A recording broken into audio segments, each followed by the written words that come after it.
죄를 씻으신 주 이름 찬송합시다. 아멘. 죄악을 속하여 주신 주 내 속에 들어와 계시네. 십자가 앞에서 주 이름 찬송합시다.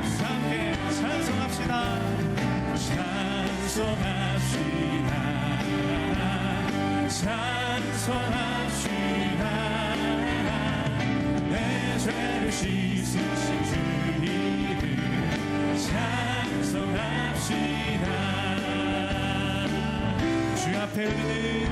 주 앞에 흐르는 생명수 날 씻어 정하게 하시네.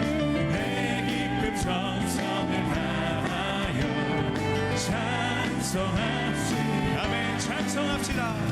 찬송합시다.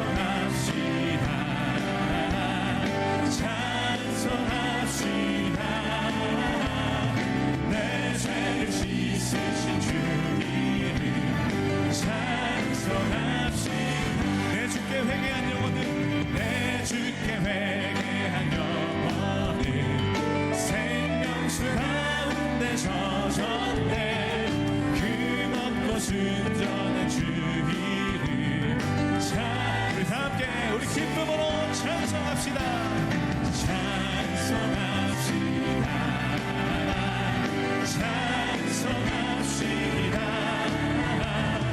내 죄를 씻으신 주 이름 다시 한번 기쁨으로 찬송합시다.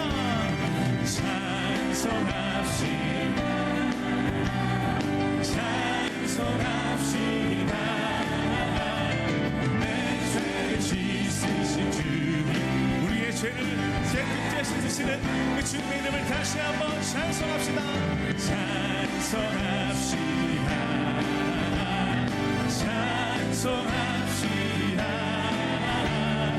내 죄를 씻으신 주 이름 찬송합시다. 할렐루야.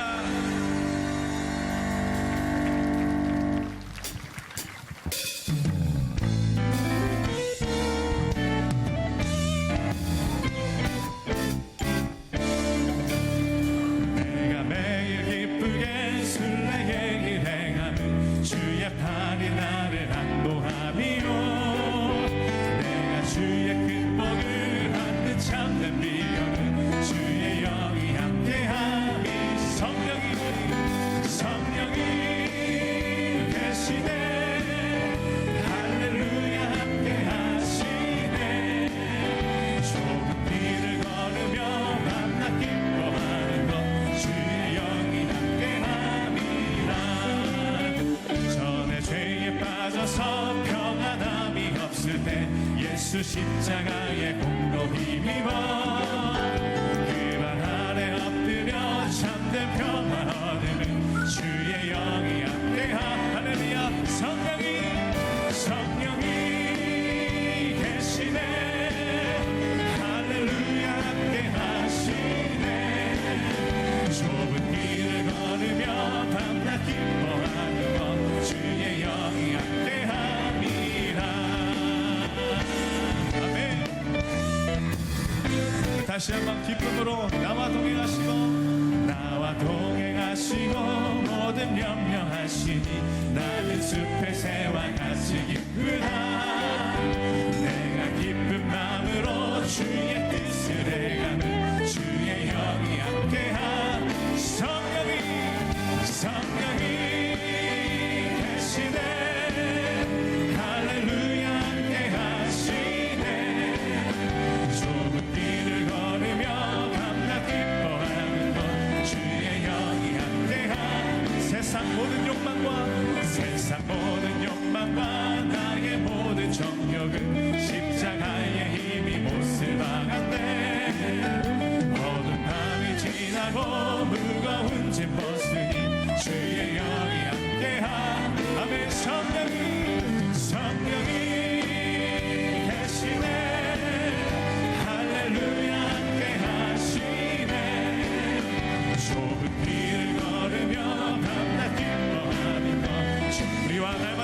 계시는 그 성령님의 이름을 찬양합니다. 성령이 계시네 할렐루야 함께 하시네 좁은 길을 걸으며 밤낮 기뻐하는 것 주의 영 우리 다시 한번 성령이 계시네 성령이 계시네 할렐루야 함께 하시네 좁은 길을 걸으며 밤낮 기뻐하는 것 주의 영이 함께하니라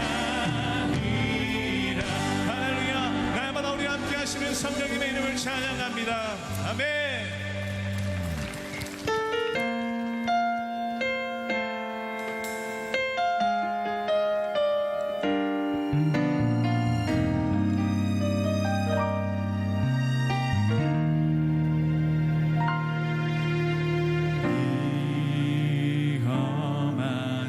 세상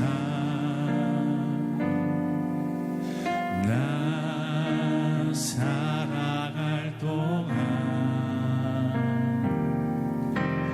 내 주님 가신 길 걸으며 내 주님을 찬양해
주님께서 다 벗겨주시고 다 벗겨주시고 그 아름다운 금면류관 날 위해 예비하시니 나 호흡 있는 동안에 나 호흡 있는 동안에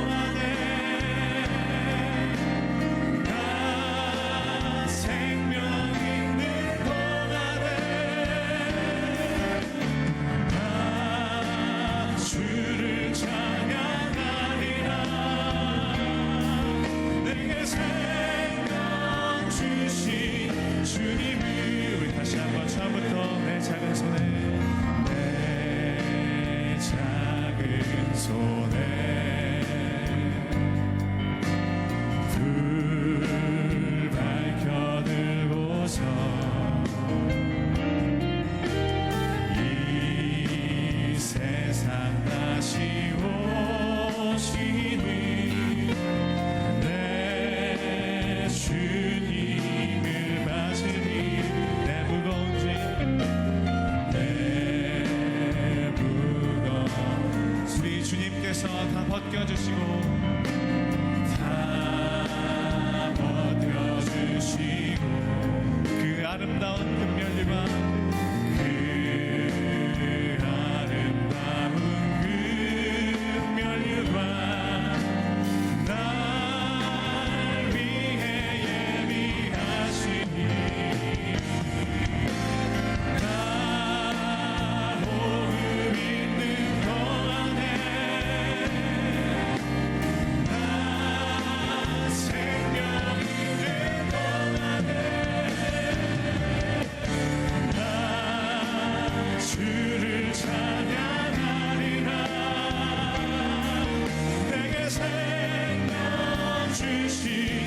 주를 전심으로 나 호흡 있는 동안에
그렇습니다. 주님의 이름만 찬양합니다. 우리 다시 한번 전심으로 주의 인자가 생각보다 주의 인자가 생각보다 나음으로 내 입술이 여호와를 찬양하리 내 평생에 주를 찬양하며 주의 이름으로 내 손 들리라 주의 이름으로 내 손 들리라 할렐루야. 우리의 찬양을 받게 합당하신 주님께 우리 감사와 영광의 찬송 올려드립니다. 아멘. 우리 보좌 앞에 모였네 함께 주를 찬양하며 하나님의 사랑 그 아들 주셨네 그의 피로 우린 구원받았네 십자가에서 쏟으신 그 사랑 강같이 온 땅에 흘러 각 나라와 족속 백성 방언에서 구원받고 주 경배드리네 구원하심이 보좌에 앉으신 우리 하나님과 어린 양께 있도다 구원하심이 보좌에 앉으신 우리 하나님과 어린 양께 있도다 보좌에 앉으신 그 어린 양 예수님의 이름을 찬양합니다. 그 어린 양 예수 그 어린 양 예수 다 무릎 꿇고서 주 경배하리라. 우리의 모든 찬송과 존귀와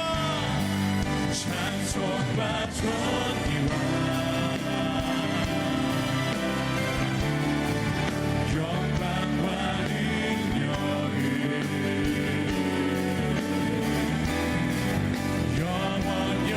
영원토록 주님 홀로 받아주시옵소서.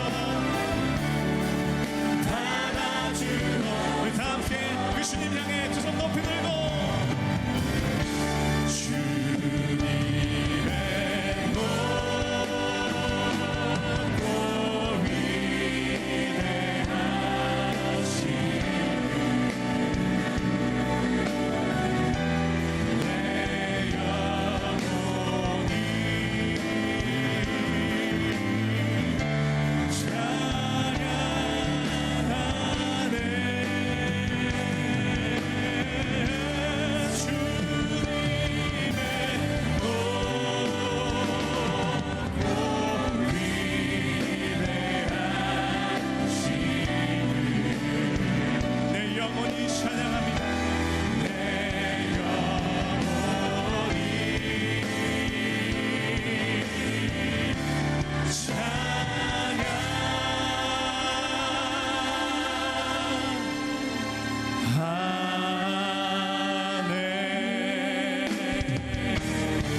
전능하신 주님 홀로 영광 받아 주시옵소서. 아멘.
오늘의 말씀은 사도행전 5장 40절에서 42절 말씀입니다.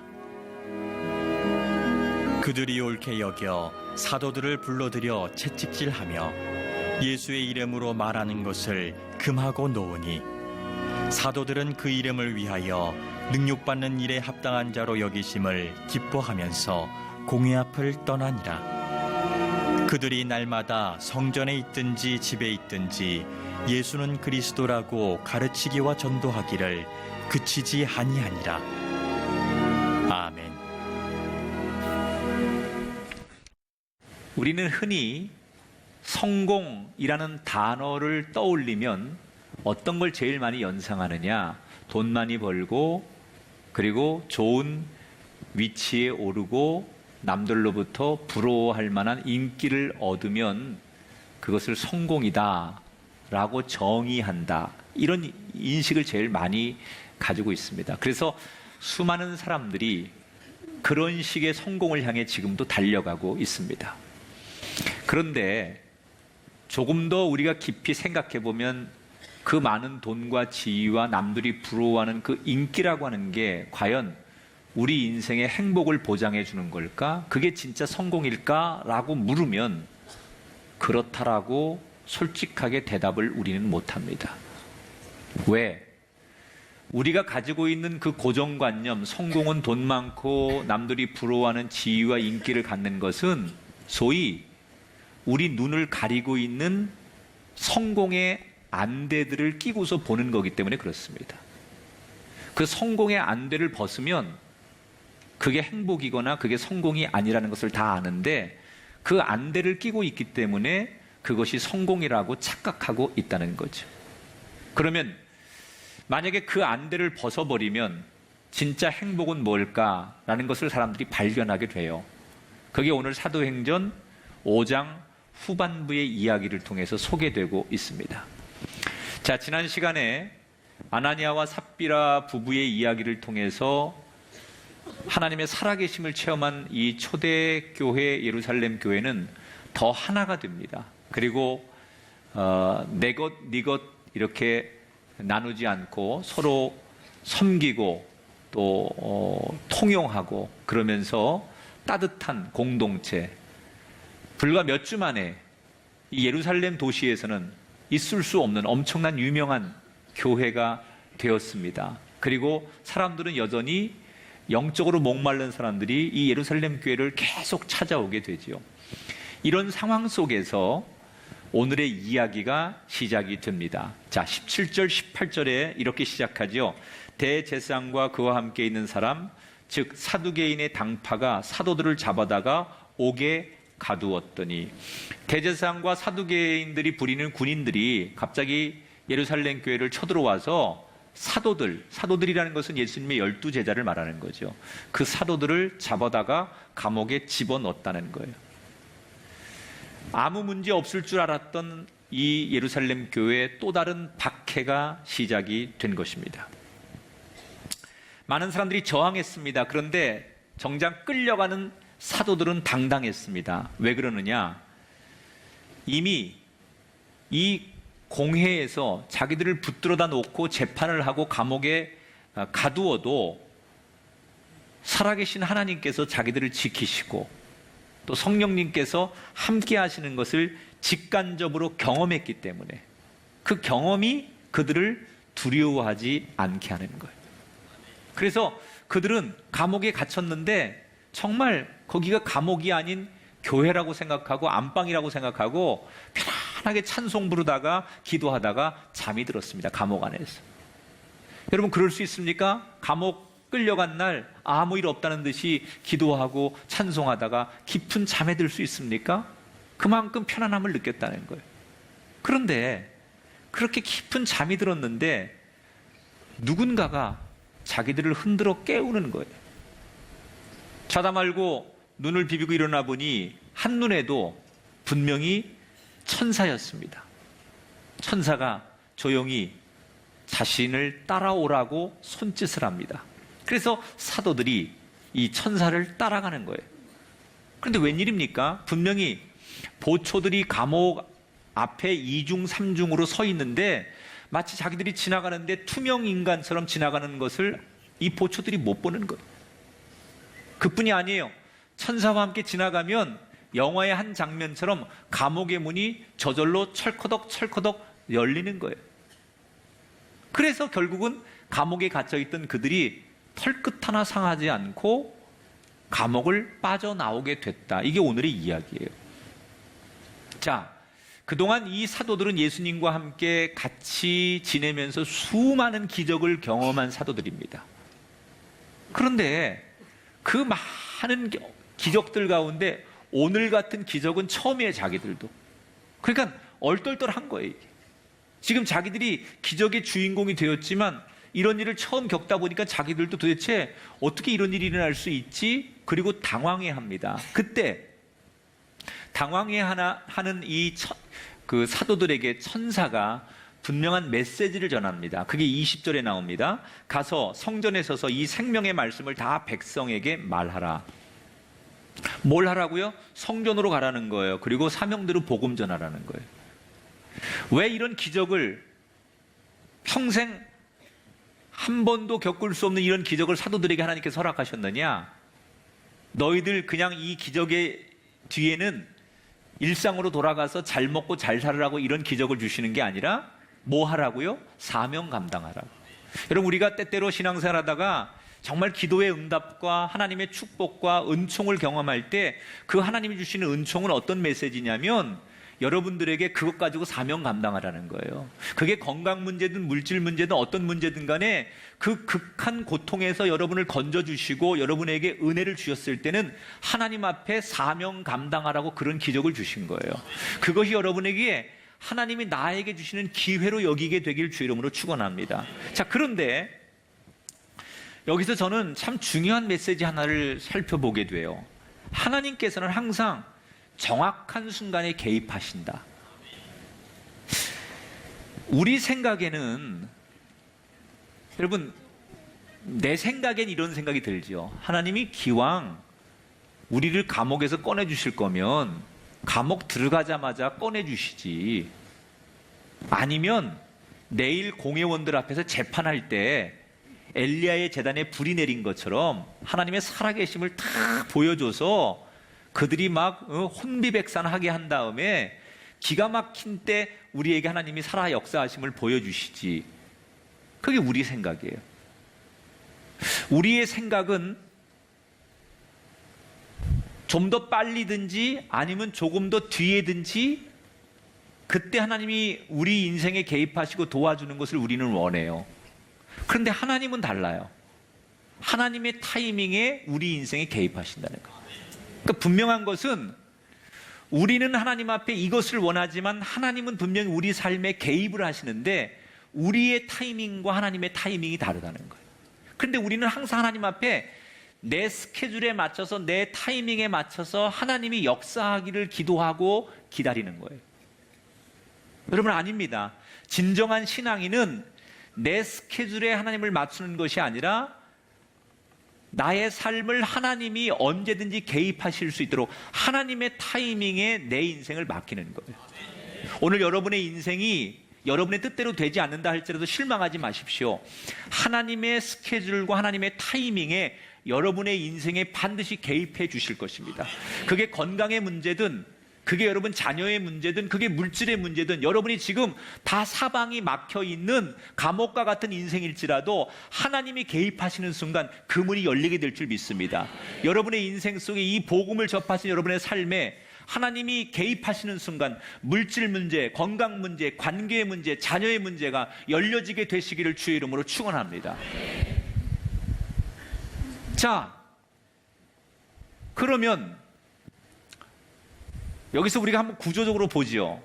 이 사도들은 예수님의 제자들이에요. 그리고 끊임없이 예수님을 죽였고 다시 그 예수님의 제자들인 이 사도들을 괴롭히는 공회원들, 대제사장과 바리새인들, 이 사람들은 왜 계속해서 이 사도들을 그렇게 괴롭히는 걸까? 물론 종교적으로 들어가면 같은 하나님을 믿지만 대제사장이나 사두개인들은 예수 그리스도를 받아들이지 않는 거예요. 부활을 믿지 않는 거예요.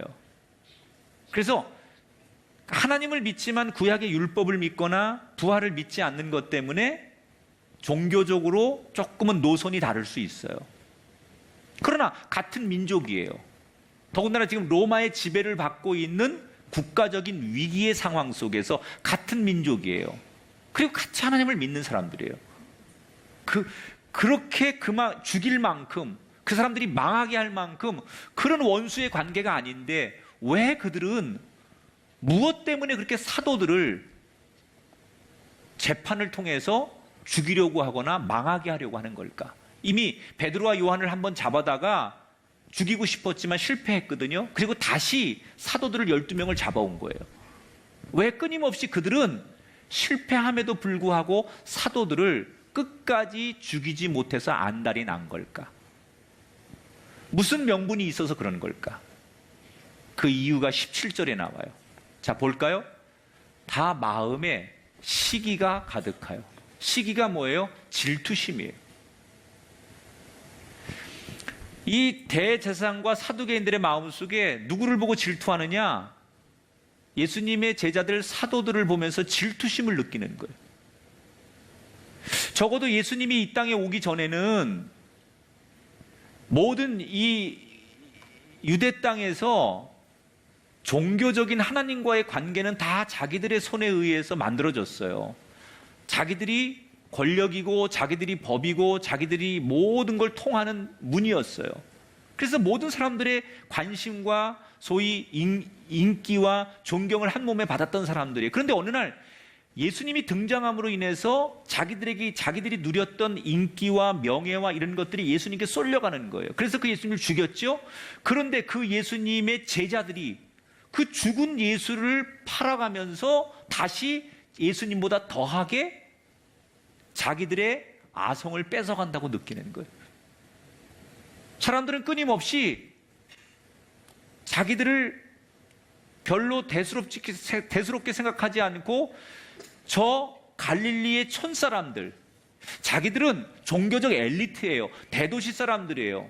그런데 거기에 비하면 이 사도들은 저 갈릴리에서 온 촌사람들이고 교육도 받지 못한 사람들인데 저런 열등한 사람들에게 우리가 대중들에게 평가를 받아서 밀린다는 게 괴로운 거예요.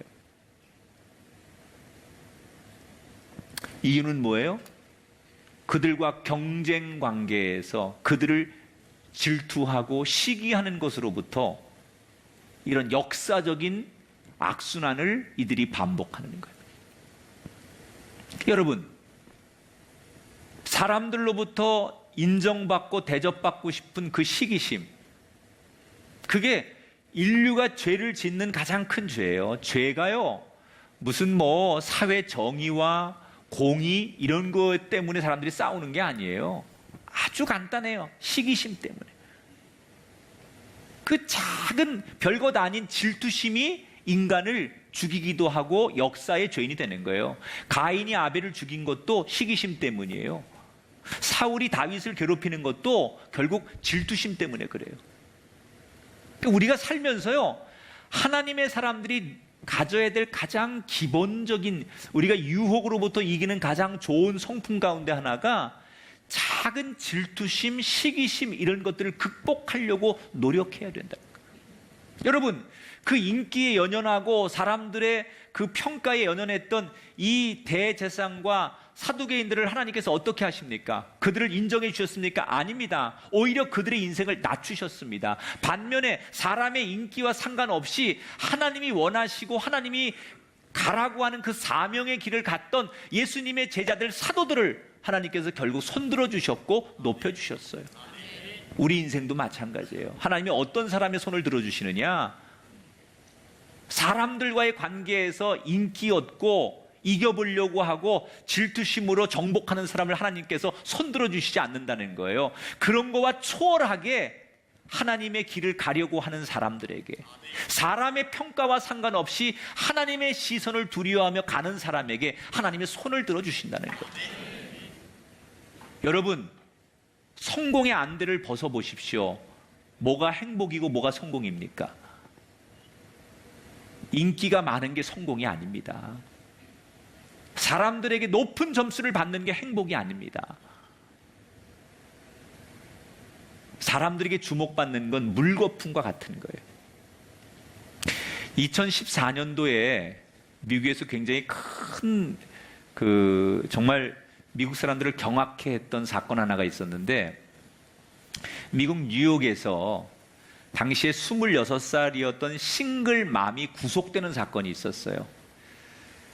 사건의 개요는 이렇습니다. 이 여인은 블로그에 굉장히 유명한 사람이에요. 왜냐하면 투병 중인 자기 아들의 이야기를 사진과 함께 글로 올려가지고 그 모성애를 이렇게 사람들에게 자극시켜서 굉장히 화제가 됐던 여인이에요. 자기 아들이 투병을 하는데 그 투병하는 아들의 이야기를 아주 상세하게 엄마의 마음으로 글로 옮겨가지고 블로그에서 굉장히 유명해졌어요. 그런데 이 아들이 죽습니다. 그러니까 부검을 했는데 부검 결과 이 아이의 병은 지속적으로 소금을 먹여서 생긴 병이라는 거예요. 누군가가 이 아이에게 소금을 먹여가지고 그 소금 때문에 생긴 병이어서 병을 앓다가 죽었다는 거예요. 누가 범인이었을까요? 바로 그 엄마였어요. 왜 그랬느냐? 유명해지고 싶었어. 블로그에서 사람들한테 관심을 얻고, 사람들이 막 블로그에 대단하다, 당신 만나고 싶다, 당신 정말 보고 싶다, 이런 사람들에게 인기와 대중적인 그런 것들을 얻어가면서 그것이 자기 인생의 목표가 된 거예요. 그래서 그 아들에게, 어린 아들에게 치사량의 소금을 계속 먹여서 결국 그 아들을 병들게 하고 죽여버린 거예요. 결국 징역 25년형을 선고받아 지금 교도소에 들어가 있습니다. 사람들이 여러분 박수 쳐주고 사람들이 엄지척하는 그 인기에 연연하지 마십시오. 사람들 때문에 우는 거 하지 마십시오. 그 대신에 하나님만 바라보십시오. 사명만 걸어가 보십시오. 모두가 등을 돌려도 사명대로 살면 하나님께서 도우십니다. 그런데 사람들이 아무리 100사람 1000사람이 여러분을 환영해줘도 하나님이 등 돌리면 아무것도 아니에요. 인기가 성공이 아니라 사명이 성공이에요.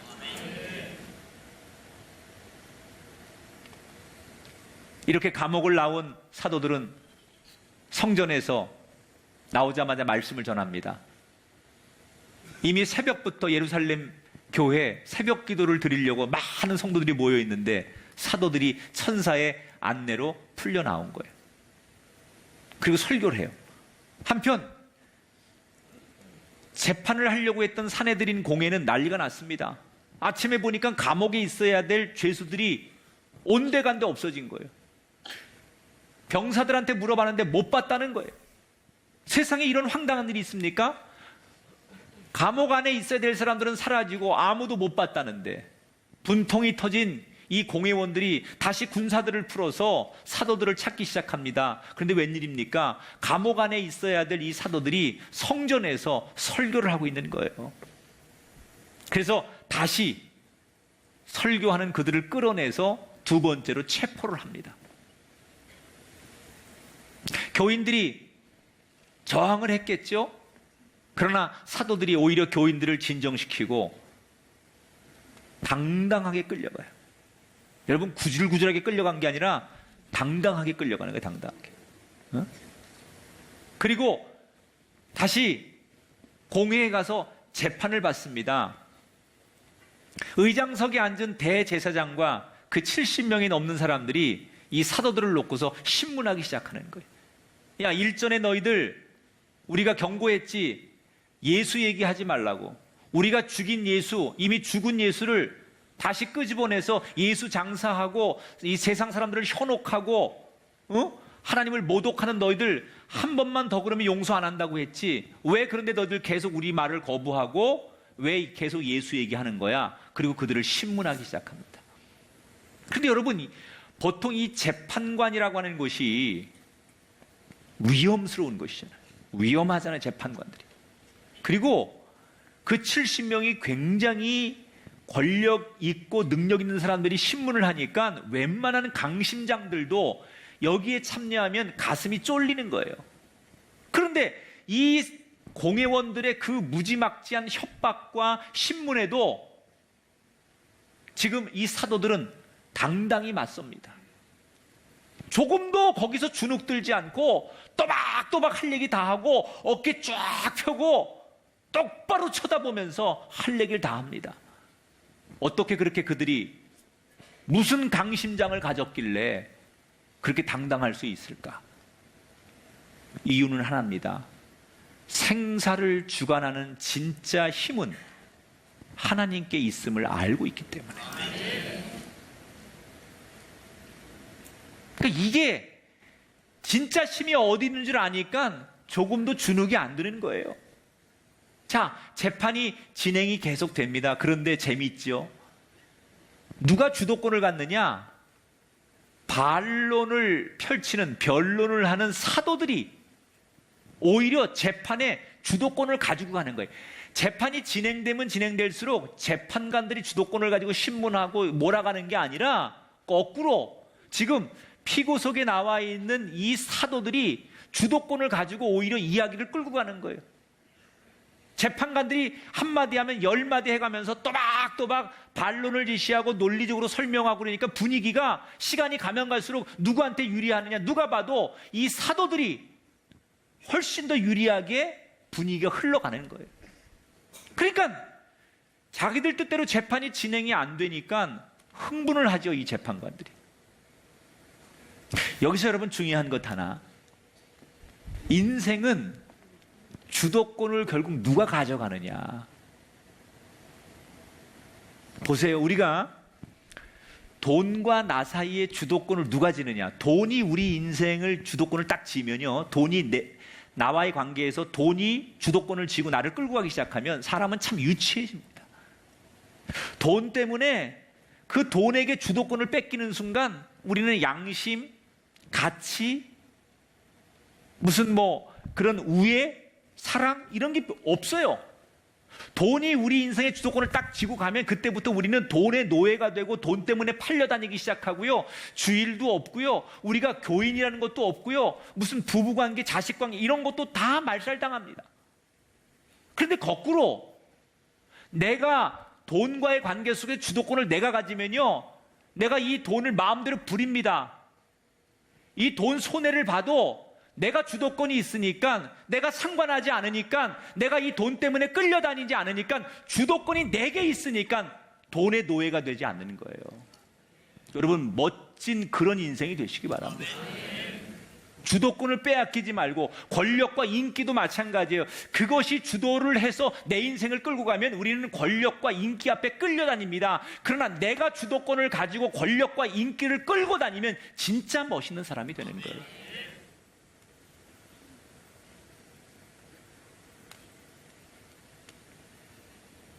흥분을 하는 이 재판관들이, 재판이 점점 불리해지니까 그 중에 아주 강성인 재판관 몇 사람이, 야, 이 재판 길게 해봤자 우리 좋을 게 없으니까 밀어붙여. 우리가 다수인데 다수결의 원칙에 의해서 저놈들 예수처럼 신성모독죄로 사형에 처하면 내 죽여버리자. 그리고 강하게 몰아붙입니다.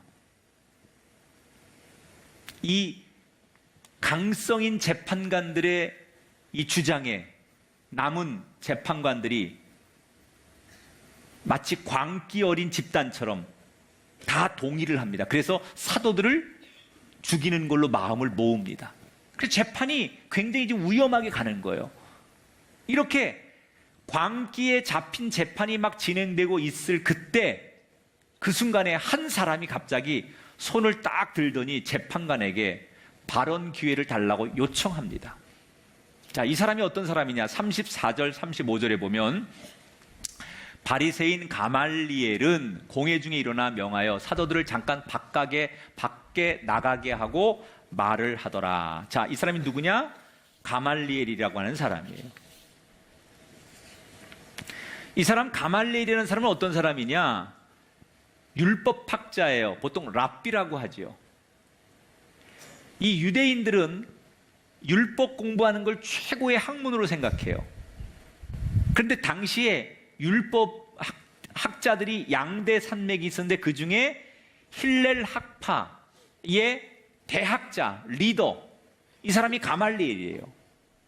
굉장히 학문적으로도 깊은 사람이지만 학문적으로만 깊은 것으로 끝나지 않고 이 사람은, 이 가말리엘이라는 사람은 평상시에 언행과 인품이 모든 사람들에게 존경을 받는 사람이에요. 여러분, 이런 거 있잖아요.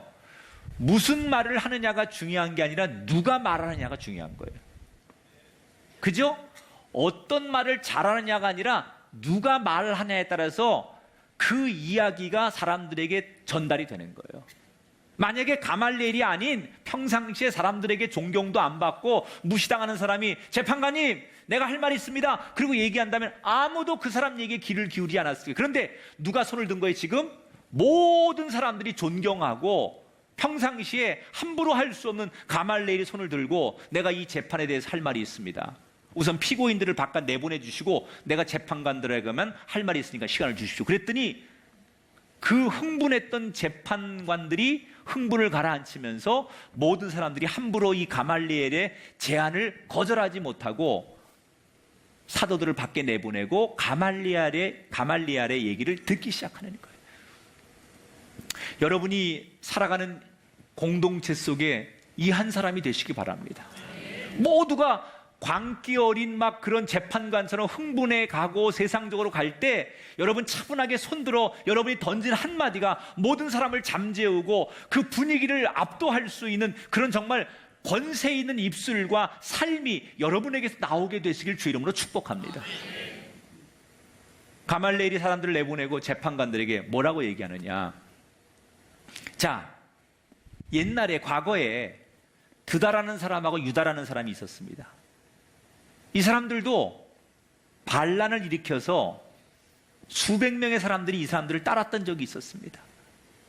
그러나 시간이 지나자 막 그때는 이 사람들이 진리인 줄 알고 막 쫓아갔다가 드다라는 사람, 유다라는 사람을 쫓아갔다가 시간이 지나니까 그게 다 그냥 자연스럽게 다 끝났습니다. 자, 이렇게 옛날 과거 이야기를 들춰내면서 가말리엘이 하고 싶은 얘기가 뭐냐? 38절, 39절에 이렇게 얘기합니다. 이 사람들을 상관하지 말고 버려두라. 사람으로부터 났으면 무너질 것이요. 만일 하나님께로부터 났으면 너희가 그들을 무너뜨릴 수 없겠고 도리어 하나님을 대적하는 자가 될까 하노라. 자, 무슨 얘기냐? 과거에도 이렇게 반란을 일으켰다가 그게 뭐 하나님의 뜻이다, 하나님이 보내서 하는 거다, 이렇게 이단의 앞잡이처럼 했던 사람들이 그때는 막 사람들한테 인기를 끌었지만 시간이 지나니까 하나님이 한 게 아니고 인간이 만든 건 자연스럽게 없어지더라.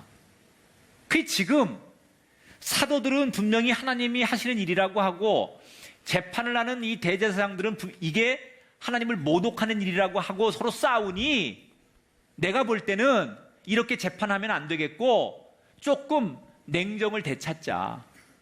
당신들 저 사람들을 이렇게 막 형평성 없이 재판을 진행해서 죽여가면 안 된다. 이런 재판은 없는 거다. 그러니 조금 시간을 두고 저 사람들의 주장을 조금 더 객관적으로 우리가 한번 점검해보고 기다려보자. 만약에 사람들이 한 일이라면 당신들 얘기가 맞을 거고 진짜 저 사람들이 하나님이 하시는 일이라면 저 사람들을 어떻게 우리가 할 수 있겠느냐. 그러니 너무 흥분하지 말아라. 여러분, 이 가말리엘이 물론 예수님을 받아들이고 사도들의 편에 선 건 아니에요, 신앙적으로.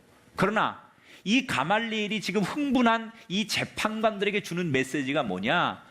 너무 경쟁 관계에서, 인기의 관계에서 이기는 게 전부가 아니라는 거예요. 지금 이 재판관들은 저 촌것들, 라이벌이라고 생각하는 저 사도들을 어떻게든지 이기는 게 목표예요. 그게 성공이라고 생각해요. 그게 당면의 과제요, 행복이라고 생각하는 거예요. 어떻게 하면 저 사도들을 무너뜨리고 이길까? 이게 그들의 목표예요. 그런데 가말리엘이 뭐라고 말해요? 이기는 게 중요한 게 아니라 하나님의 길인지 아닌지를 구분하는 게 중요하다는 거예요. 사랑하는 여러분, 무엇이 성공이고 무엇이 행복한 인생입니까? 우리는 성공하려면 상대방을 이겨야 되고 꺾어야 된다고 생각해요. 그래야 성공해. 그게 기업이 됐든 취업이 됐든 입시가 됐든 운동 경기가 됐든 뭐든지 우리는 경쟁에서 이겨야만 그게 성공하는 거고 그게 챔피언이 되는 거고 그게 행복한 거라고 생각해요. 그래서 어떤 사람은 그 공식에 의해서 이기기 위해서 심지어 부정한 방법을 써서라도 1등이 되려고 합니다. 근데 여러분, 정말 이기면 행복합니까? 이기면 다 성공하는 겁니까? 절대로 그렇지 않아요. 제가 역사적인 예를 하나 들을게요. 1942년도 나치 독일이 우크라이나의 수도인 키예프를 점령하게 됩니다. 이때 독일 나치군들이 게르만족의 우수성을 보이기 위해서 키예프에 축구단이 있었는데 그 축구단과 독일 경찰팀의 축구 경기를 개최하게 됩니다. 그리고 뒤로 가서 이 키예프 축구단에게 이렇게 협박하는 거죠. 무조건 독일이 이겨야 된다. 너희들 져야 된다. 만약에 너희들이 이 경기에서 지지 않으면 너희들 가만두지 않겠다. 협박을 합니다. 그런데 이 키예프 축구단은 국민들이 다 보고 있는데 지금 나라를 빼앗겨가지고 상실감에 젖어 있는 이 국민들에게 용기를 주고 싶은 거예요. 그래서 독일군들의 협박에 굴하지 않고 더 열심히 뜁니다. 전반전에 이겼어요. 하프타임 때 나치가 또다시 협박합니다. 그러나 이 키예프 축구단 선수들은 굴하지 않습니다. 그리고 후반전이 끝났을 때 경기 결과가 5대3으로 키예프 축구단이 독일 경찰팀을 이기게 됩니다. 물론 경기 후에 선수들은 다 체포당하고 고문을 받다가 5명의 선수들이 죽게 돼요. 결국 이 일이 알려지면서 지금까지 이 키예프 축구단은 국민들에게 사랑받는 축구단으로 건재하다는 거예요. 여러분, 바른 길로 가지 않으면 그 승리는 결코 답이 될 수 없어요. 이기는 게 성공이 아니라 바른 길로 가는 게 성공이에요. 여러분, 그 바른 길은 뭔가요? 바른 길은 인간이 제시하는 길이 바른 길이 아니에요. 하나님이 제시하는 길이 바른 길이에요. 왠지 아세요? 인간은요, 아무리 정의롭고 공의롭고 아무리 확실한 원칙을 가져도 인간은 어제 다르고 오늘 다르고 내일 달라요. 그게 인간이에요. 사람은 절대로 동일하지 않아요. 어느 상황 앞에서 이렇게 주장했다가 이렇게 생각했다가 어느 상황이 되면 내일이면 변하고 모레면 변하고 끊임없이 사람은 그때그때마다 가치관과 생각이 변해요. 그러나 하나님이 제시하는 길은 어제나 오늘이나 내일이나 영원하고 동일합니다. 사람의 길은 그때그때마다 변하지만 하나님이 제시하는 길은 한 번도 바뀌지 않아요. 그래서 우리는 하나님의 길을 구하는 것, 그것이 성공하는 거고 그것이 행복한 길임을 깨달아야 될 줄 믿습니다. 따라합시다. 1등에 집착하지 맙시다.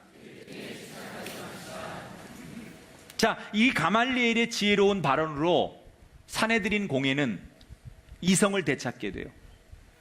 그래서 죽이려고 했던 그것을 포기하고 그래, 일단 살려보내자, 지켜보자. 그래서 재판을 다시 온순하게 그들을 석방하게 됩니다. 그런데 그냥 내보낼 수는 없고 이들에게 39대의 채찍을 가하죠. 40절에 보니까 사도들을 불러 채찍질하며 예수 이름으로 말하는 것을 금하고 놓아주었다. 왜 39대를 매질을 하느냐? 율법에 보면 한 번에 40대 이상의 채찍질을 못하게 돼 있어요. 그래서 40번보다 한 번 작은 39대 채찍질을 하는 거예요. 여러분이 만약에 채찍을 맞는, 우리식으로 말하면 진짜 막 곤장을 맞는 건데 살이 찢어지고 정말 온몸이 막 부서질 것 같은 매질을 당하는 사도들이 여러분이라면 어떤 마음이 들겠어요? 아니, 내가 나쁜 일을 한 것도 아닌데 왜 이런 일을 당해야지 억울할 거 아닙니까?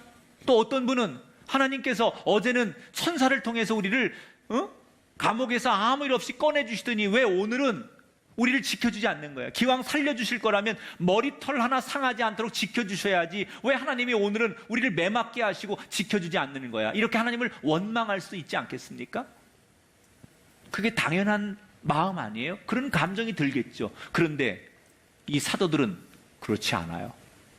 전혀 다른 모습을 보여줘요. 41절 42절 볼게요. 사도들은 그 이름을 위하여 능욕받는 일에 합당한 자로 여기심을 기뻐하면서 공회 앞을 떠나니라. 뭐라고요? 매를 맞고 나오면서 주님 감사합니다. 복음 전하다가 이렇게 매 맞은 거 감사합니다. 그리고 두 손 들고 예수님을 찬양하며 재판관을 빠져나왔다는 거예요. 여러분, 어떻게 매를 맞으면서 억울한 그 감정을 웃음으로, 감사로 그렇게 이들이 표현할 수 있었을까요? 여러분이라면 그렇게 할 수 있습니까? 이들이 그렇게 할 수 있었던 이유는 뭡니까? 따라합시다. 확신 때문입니다.